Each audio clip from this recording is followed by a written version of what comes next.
안녕하세요. 최재천입니다. 최재천의 신간산책, 오늘 소개해드릴 책은 자칫 대단히 논쟁적일 수 있는 책입니다. 책 제목은 소모되는 남자인데요. 부제가 설명이 될까요? 남녀 차이에 대한 새로운 사회 진화적 해석이라는 겁니다. 책을 바탕으로 설명드리자면, 지금까지 남성과 여성에 대한 가장 대표적인 두 가지 견해가 있다는 겁니다. 첫째는 남성이 여성보다 본질적으로 우월하다. 지금까지 인간의 역사시대를 지배해요. 그 다음에 정반대로 여성이 남성보다 절대 열등하지 않고 오히려 더 우월할 수도 있다. 최근에 공부 잘하는 거 봐라 이거죠. 그럼 여성들이 왜 그렇게 힘들어 보였느냐? 가부장제 같은 그런 여성에 대한 억압적인 사회적 기제들이 지배를 했다는 겁니다. 근데 이분은 이 두 가지를 뛰어넘는, 그것도 아니고 이것도 아니야 이거예요. 여성이 잘난 것도 아니고 남성이 잘난 것도 아니야.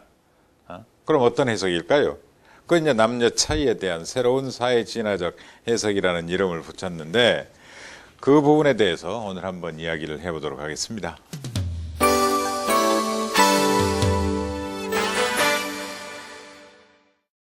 이 책은요, 중간 서문에 재밌는 문장을 씁니다. 이 책은 그런 책이 아니야 그러면서 오해부터 불식시킵니다. 그럼 어떤 책이 아닌데? 첫째는요, 우선 여성들을 특별히 내가 대항하는 책이 아니야. 여성들에게 대들자고 지은 책이 아니야 이거예요. 그렇다고 특별히 남성들을 지지하지도 않는다는 겁니다. 그러니까 아까 두 가지 입장을 말씀드렸는데, 이 책은 세 번째 관점인데, 남성이 여성보다 특별히 똑똑하지도 않아. 그렇다고 여성에 대한 사악한 음모론자도 아니야. 남녀의 차이는 기본적인 호흡으로 기호나 습관이나 동기나 이런 것과 상관이 있다는 겁니다. 참 재밌는 이론인데, 한편으론 일단 우리는 워낙 두 가지 이론을 가지고 이해를 해왔기 때문에 쉽진 않을 겁니다. 그래서 이 책의 핵심은, 문화는, 지금까지 우리가 살아온 문화는 상대적으로 남성한테 친화적이라는 거예요. 그럼 자연은 그 반대에 있는, 문화는 인간이 만들었다고 보고 자연은 원래부터 있던 건데 그건 훨씬 여성한테 친화적이라는 겁니다. 그런 식으로 각기 다른 문화적 차이와 자연적 차이가 조화를 이루었고, 그렇게 적대적인 문화가 아니라는 일종의 조화적, 제3자적, 절충적 이런 해석을 내놓습니다. 그것이 이 책의 중요한 특징이라고 볼 수 있습니다. 그래서 이 책의 중요한 목표 중에 하나는 성대결이 아니라, 갈등 관계가 아니라 남성과 여성의 관계를 협조적이고 보완적인 관계로 재해석하는 것이다. 이렇게 서문에서 정리를 하고 있습니다. 자, 이제 이 저자에 대해서 저희들이 한번 살펴봐야 되겠죠. 전 사실 이번 책을 전에 안 읽어서 잘 몰랐는데, 이미 우리나라에도 2012년에 의지력의 재발견이라는 그런 책이 하나 번역되어 있더군요. 그리고 논문을 무려 400편 썼답니다. 그리고 미국 과학정보기구가 가장 많이 인용한 심리학자 중 하나로 선정한 세계적으로 가장 영향력 있는 심리학자예요. 옹긴이들은 연세대학교 심리학과 교수님과 박사과정에 계신 분들이 오겠습니다. 나름대로 아무래도 전문가들이 옮기다 보니까 대단히 성실하고 꼼꼼하고 읽기 아주 편한 책입니다. 다만 맨 처음에 말씀드린 대로 우리는 남녀관계 갈등적인, 때로는 페미니즘적인 시각으로, 때로는 가부장제적인 시각으로, 때로는 남성 우월적인 시각으로 쭉 성차의 문제나 남녀의 문제를 해석해온 그런 선입견이 있잖아요. 저도 자꾸 그걸 깨부시기가 힘들었다는 말씀을 드리고, 그 다음 설명으로 좀 나가볼게요. 수많은 사례들이 있습니다. 그러니까 이를테면 남성이 착취되는 사례. 남성은 자기들이 필요한 것보다 훨씬 더 많은 것을 생산한다. 그래서 남성은 과도하게 소모되고 착취된다. 또 이런 이론도 있고요. 그 다음에 또 엉뚱하게, 그 전에 하버드대 총장 하다가 여성은 과학에 맞지 않아 이래가지고 쫓겨난 총장 이야기, 그걸 가지고 한참 또 풀어가요. 또 재밌는 통계도 봤습니다만, 여성분들이 기분 나빠할 수도 있습니다.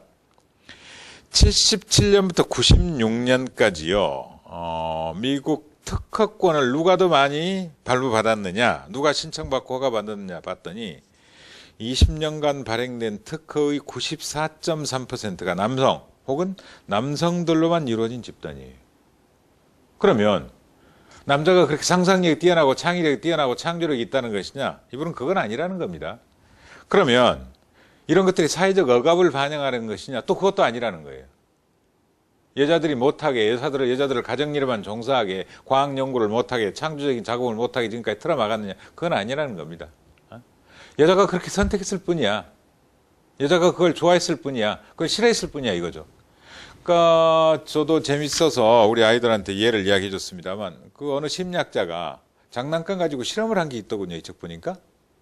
그러니까 딸과 아이의 그 뭐랄까 본능적 차이를 극복하기 위해서 딸에게는 뭐 자동차나 소총 같은 장난감을 사주고 아들에게는 인형을 사주는 거예요. 그럼 우리 생각에는 그거 가지고 재밌게 내 거야 하면 놀 것 같잖아요. 근데 조금 지나니까 서로 바꿔가지고 놀더랍니다. 여자애는 인형 가지고 놀고 남자애는 소총이나 트럭 가지고 놀고. 이게 뭘 시사할까요? 이게 바로 기호의 차이, 선호의 차이, 동기의 차이라는 거예요. 물론 이 책 맨 뒷부분 보면 이를테면요, 칭찬한 사람도 있어요. 칭찬한 사람도. 이건 대단히 위험천만한 연구다.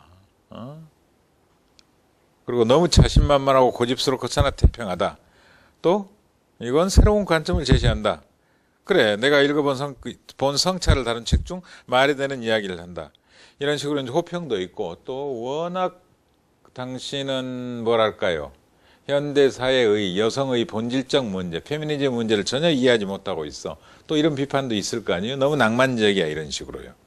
하여튼 그럼에도 불구하고 제가 이 책을 이제 요약을 해드리자면, 우리는 극단적으로 남성성 속에 내재하는 그런 폭력적인 성격, 지배적 요소, 가부장제적 요소들을 조금 덜어낼 이유도 있겠죠. 그리고 그 차이대로 보자는 겁니다. 그러니까 남자들이 잘하는 건 그룹을 짓는 일, 문화를 만드는 일, 그렇죠. 함께 모여서 하는 일, 이런 걸 잘한다는 거예요. 이 책을 빌자면 이런 겁니다. 여성이 남성보다는 대규모 집단활동, 정교한 시스템, 큰 관계망을 필요로 한대요. 그 다음에 여성들은 자연이 우호적이라는 거죠. 인류 역사를 통틀어 여성은 남성에 비해 자손을 남길 확률이 훨씬 높았다.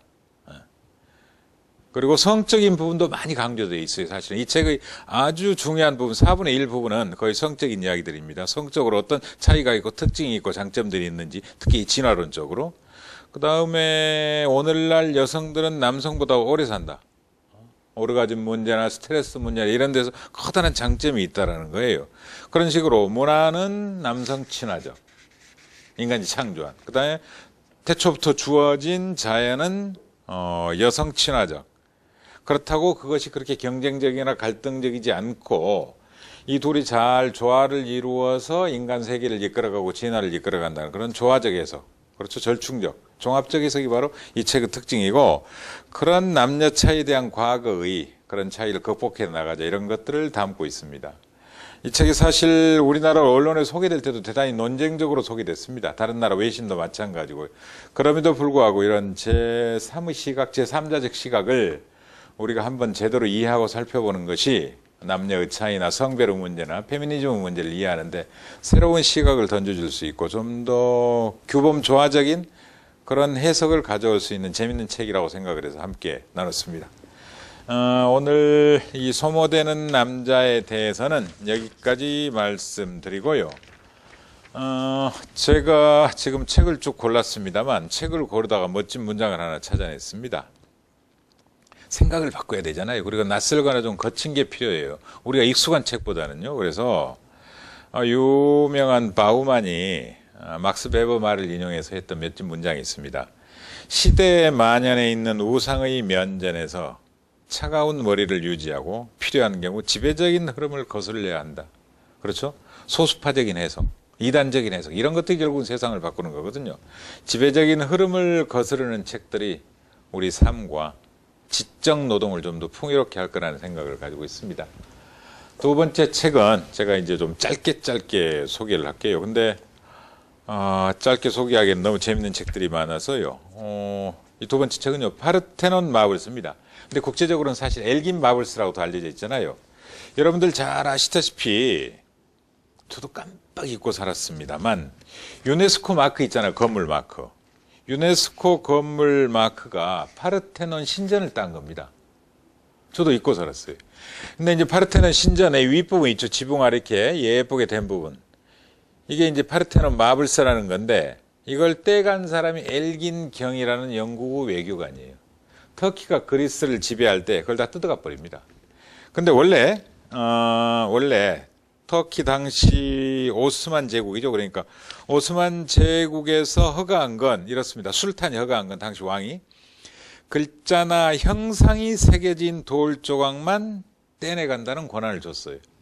근데 정말 온전한 판석, 어마어마한 걸 뜯어가 버린 거죠. 세계적인 문화유산 이걸. 그래서 영국 정부한테 매각했고 이걸 다시 영국 정부가 우리가 대영 박물관이라고 부르죠. 이걸 영국 박물관이라고 부르자. 대영 박물관이라고 부르자. 지금도 논쟁이 있습니다. 하여튼 대영 박물관에 기증을 했어요. 수많은 논쟁이 있습니다.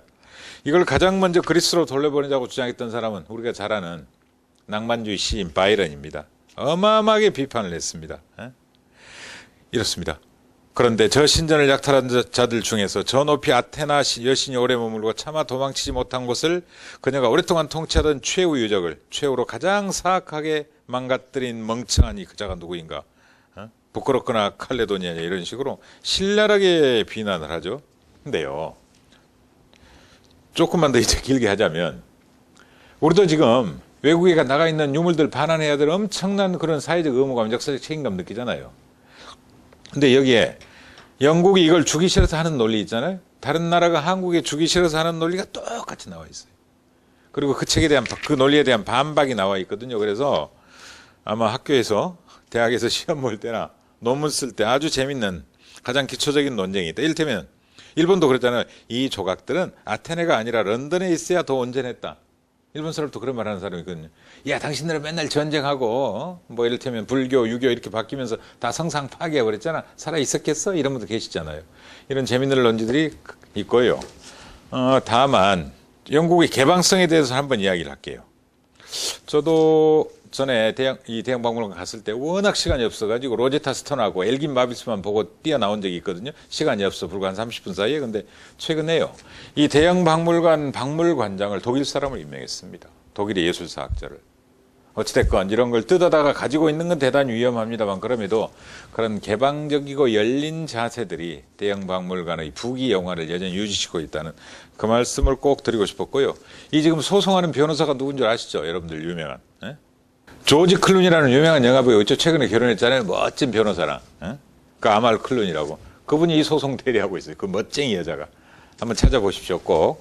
파르테논 마블스에 대해서 이야기를 드렸고 이번엔 짧게 갑니다. 에로스의 종말. 이 책은 제가 이분은 좋아해서요. 제가 피로사의 서평 쓴 적이 있고 이제 연말에 투명사회도 읽었고 심리정치도 읽었고 근데 제가 안 읽을 책도 있더라고요. 몰랐습니다. 이번에는 에로스 종말입니다. 근데 이번에 대해서는 굳이 설명할 필요 없잖아요. 독일에 계신 유명한 한국인 철학자죠. 한병철. 독일어로 왜 철학을 이렇게 쉽게 쓸 수 있을까요? 근데 독일어는 갖는 특성이 있다면서요. 대단히 공간적인 한국과는 다른.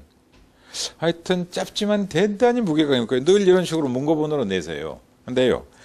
이 책도 재밌게요. 이분은 영화, 음악, 그림 이런 것들을 끊임없이 끄집어내고 오늘의 문제를 이야기합니다. 피로, 신자유주의. 근데 재밌는 게요. 이 그림들 있죠. 그림 가지고 철학을 이끌어내요. 그림 가지고. 재밌죠. 응? 여러분들 잘 아는. 이런 그림들을 쭉 철학을 이끌어내고 음악을 이끌어내고 영화에서 이끌어내고 이런 것들은 참 장점 같고요. 이 책이 쉽진 않는데요. 쉽진 않은데 이 서문 보고 좀 정말 고맙고 놀랐습니다. 알랭 바디오 여러분들이 잘 아시는 철학자가 서문을 썼는데요. 이 어렵고 난해한 책을 아주 깔끔하게 요약해놨어요. 그리고 대부분 이런 해설서는 뒤로 접어놨는데 이 책은 서문이 워낙 편해서 그런지 앞쪽에 놔뒀거든요. 여러분들 하여튼 에로스 종말 읽을 때는 반드시 이 서문을 꼭 읽어주실 것을 여러분들께 희망을 합니다. 그 다음에 마지막 책입니다. 남겨진 자들을 위한 미술인데 우정아 선생님이 지으셨는데 고마웠어요. 일단 제가 10여 년 전 서울미술관에서 이분이 전공한 개념미술의 가장 대표적인 미술가 일본 사람 온가와라라는 분인데 제가 그 그림을 보고 너무 충격을 받았거든요. 그래서 도대체 개념미술이 뭐길래 그랬더니 놀랍게도 이분이 개념미술 그걸 가지고 사실 미국에서 박사학위를 받았더군요. 그래서 서문에 개념미술에 대해 상당히 자세히 다뤄놨어요. 그리고 역시 가장 자신이 아끼는 온가와라 일본 미술가에 대해서 서문에서 확 풀어놨거든요. 근데 이런 말 어떻습니까? 트라우마적 리얼리즘. 재현 불가능한 상실의 공포와 불안과 혼란은 미술 작품을 통해 재현되지 못하고 다만 육체적이거나 수행적인 방식을 통해 재연되고 관람자나 참여자의 반응으로 재생산되고 결과적으로 제시된다. 그러니까 온가와라 미술 보면요. 이렇습니다. 내가 오늘 미국에 갔다 그러면요. 거기서 아침에 엽서를 써서 두 친구한테 보내요. 그게 나중에 다 모여요. 그 다음에 내가 옮긴 궤적이 있죠. 오늘 걸었던 궤적. 그걸 지도에 표현해가지고 그것 자체가 예술 작품이 돼요. 그 다음에 10만 년을 10만 1년, 10만 2년, 10만 3년, 10만 4년 이렇게 말하는 게 예술이 돼요. 그 다음에 1, 2, 3, 4, 5 이렇게 치는 거 1978, 1979 이걸 타이핑을 해요. 한 10만 년을. 그게 자체가 작품이에요. 그 다음에 그러니까 기상 있죠. 나는 오늘 8시 34분에 일어났다. 이게 작품이고 1일 회화도 작품이고요. 오늘의 연작도 작품이고 그 다음에 나는 어디에 갔다. 나는 누구를 만났다. 이것도 작품이고 나는 아직 살아있다. 전보를 쳐요. 매일 살아있노. 이런 게 개념 미술이라는 겁니다. 그렇다면 과거를 왜 재현 못했을까? 뭘 재현 못했어? 역시 이제 원자폭탄으로 공포를 듭니다. 일본 사람이라. 네. 재밌어요. 그 아도르노가 그랬죠. 아우슈비츠 이후에 서정시를 쓴다는 것은 야만이다 그랬잖아요. 어쩌면 개념미술에다가 그 용어를 끌어왔으면 어떨까 저는 그 생각을 했어요. 그걸 그대로 재생해내지 못하고 재현해내지 못하고 다른 방식으로 재현하고 그런 것들이 제시되고 이런 단계들을 저도 개념미술을 이해하는 데 좋은 경험이 됐고요. 하여튼 이분이 여러 작가들을 다뤘습니다만 시간 관계상 이분이 가장 사랑하는 온가와라 부분만 다뤘습니다만 여러분들 그 비틀즈 존 레논의 부인이라고 늘 비난했던 오노 요코도 정말 훌륭한 예술가거든요. 옷을 다 입고 앉아 있어요. 그걸 다 잘라내게 만들어요. 끈도 잘라내버립니다. 공포 있죠. 누구든지 와서 자를 수가 있어요. 폭력적인 사람이 와서 그 옷을 찢을 수도 있잖아요. 그게 예술이 되고 다른 한편으로는 오케스트라가 연주를 하는데요. 가서 둘러싸요. 서서히 사람을. 그럼 연주 소리가 잦아들겠죠. 서서히 연주가 안 되겠죠. 틀어지겠죠. 그러다가는 나중에 침묵이겠죠. 정반대로. 그 두 가지 오노 요코의 유명한 예술을 이 책에 또 온가와라 편에 같이 설명을 해놨어요. 이런 것들이 우리의 삶과 영혼을 좀 더 풍성하게 하는 그런 기준이 될 거라고 믿고요. 아까 맨 처음에 말씀드린 대로 좀 낯설음, 새로움, 그 다음에 익숙한 것들에 대한 배반 이런 것들이 우리의 정신과 영혼을 좀 더 확장시키는 그런 방편이라는 저는 믿음이 있습니다. 오늘 여러 가지 책을 한꺼번에 짧게 소개하다 보니까 부담스러운 부분도 있고 또 혼란도 있었습니다만 좀 더 이런 부분을 가다듬어 가도록 하겠습니다. 오늘 최저찬의 신간산책 4권을 소개해 드렸는데요. 여기까지 살펴드리고 이어서 2015년 문화부 선정 세종도서 책 소개를 보시면서 저는 다음 주에 좀 더 재밌는 책으로 찾아뵙도록 하겠습니다. 감사합니다. 고려대장경의 구성과 저본 및 판각에 대한 연구. 이 책은 대진대학교 문헌정보학과 유부연 교수의 초조장 및 제조장에 수록된 경전에 대한 새로운 연구 결과를 담고 있습니다. 초조대장경과 제조대장경은 전체적 혹은 기본적으로 그 저본이 된 것은 모두 계보장이었고 그 판각은 계보장의 잘못된 내용을 수정한 다음 복각했다 등 초조대장경과 제조대장경의 저본과 판각에 대해 흥미로운 시각으로 살펴보고 있습니다. 한중출판과 출판한류. 이 책은 삼국, 통일신라부터 해방 이후 현대까지의 한중출판 교류사의 흐름에 대한 이야기와 함께 한중출판 산업의 정책과 법률, 어젠다 등에 대해 살펴보고 있습니다. 출판은 곧 콘텐츠 산업이라는 명제 아래 그에 맞는 비즈니스 모델을 제시하며 미래 성장 동력을 통한 발전 전략을 모색하고 있습니다. 독서의 학. 읽기의 무한에 관한 탐구라는 부제가 붙은 이 책은 일본의 중국 문학자이자 일본의 중국 고전 번역과 해석, 연구에 큰 획을 그은 요시카와 고지로가 펴냈습니다. 어떻게 읽느냐는 것 그 자체를 하나의 학문으로 여겨온 저자의 학자적 정신이 그대로 묻어나 있으며 텍스트에서 텍스트 이상을 읽어내는 자세를 엿볼 수 있습니다.